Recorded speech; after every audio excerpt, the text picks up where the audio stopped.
Chapter 13. The next couple of days were fairly chill with our successful mission. However, although I certainly wasn't being forced to be here, I was still feeling a bit cooped up here in Mount Justice. The other team members however didn't have that problem, as they either enrolled in the local school like Miss Martian and Superboy did, or were already in school and had their sidekick stuff keeping them busy. Just because they made the Young Justice League didn't mean that Kid Flash stopped running around Central City with his mentor. It just meant he spent less time there and instead spent that time at the cave and occasionally spending the night there. Just as per usual on the daily news, I was watching. There was some catastrophe in Metropolis with Superman coming to save the day, and this time it was a large bridge collapsing, so Superman, in the midst of welding broken metal beams of the bridge back together with his heat vision, also saved the vehicles that fell off the bridge into the water below. So Superboy wasn't going for some subway, I muttered as I watched Superboy leap onto the crumbling bridge. His impact actually caused another car to fall off the bridge and towards the water below, making Superman abandon the teetering bus of school kids to save the car that was already in free fall.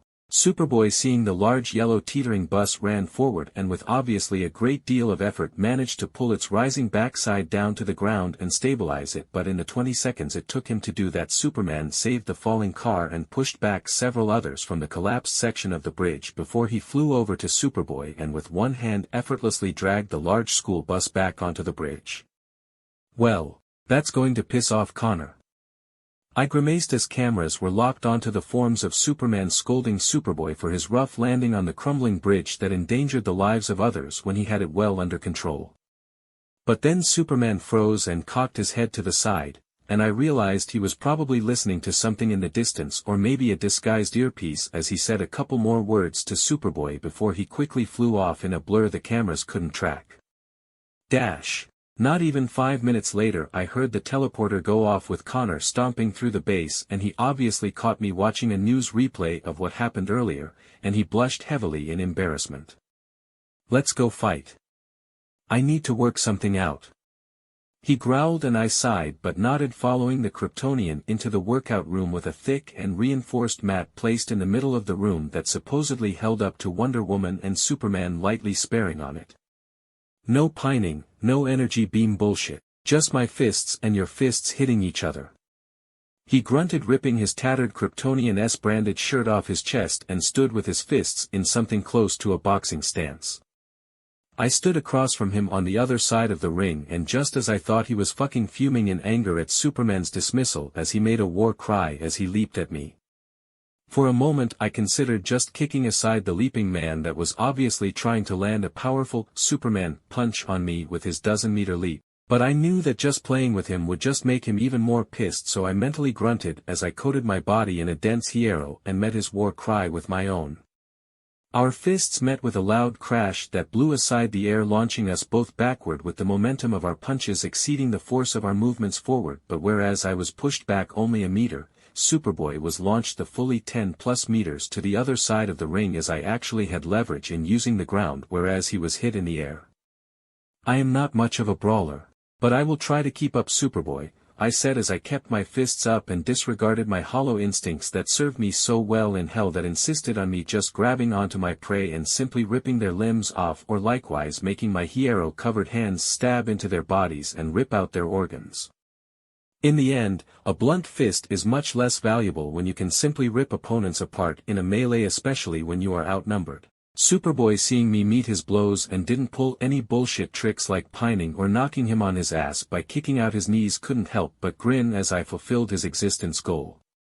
Superboy was made to fight, period, full stop. He was certainly already a good person at heart once you get past his prickly moments, but in the end, he lived and breathed for combat as Cadmus made him. Finally, after literally 15 minutes of the two of us brutalizing one another with me possibly bruising a couple of the clone's ribs, he staggered back and waved me off as he gingerly walked off the mats to go pour some water on his head, making him groan loudly in comfort. "Damn, I needed that," he said, looking much more relaxed, but as he lowered the water bottle, he hissed as he held on to his side and threw me a dirty look. "Oh, don't give me that look. I lowered my strength to around your level and didn't just kick your feet out from underneath you," I scolded him as I likewise wiped my face off with a wet towel, as my long silver hair was a pain in the ass to clean. As I relaxed against the bench, I used my spiritual energies that were ever present in my body to continue training a facet of my individual powers as I made my long hair lengthen even further, harden with hierro, and begin curling some of the free weights around in the gym.